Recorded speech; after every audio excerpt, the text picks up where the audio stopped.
الحمد لله والصلاة والسلام على رسول الله و علی آله و اصحابه اجمعین. پاسخ سوالاتی بعضی از برادران که از طریق کانال سوال و جواب به ما رسیدن.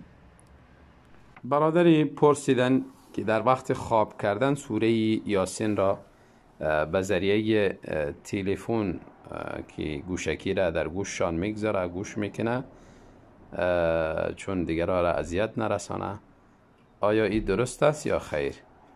و گفتن اگر گوش نکنم باز میترسم. برادری محترم، کاری خوبی است، اجر و ثواب است. تلاوت قرآن عظیم الشان انسان گوش میگیره، به دقت به اجر میگیره و تدبر به آیات قرآن میکنه و همچنین علاقه و عشق و محبت خاصی با کتاب الله تعالی داره. نه تنها مشکل نداره یا درست است یا نیست، نه، بلکه اجر و ثواب زیادی داره و این دلالت به خوبی شخص میکنه که علاقه خاص با قرآن کریم دارد. برادری دیگری پرسیدن که سوره‌ای که بدون بسم الله خوانده میشه کدام سوره است؟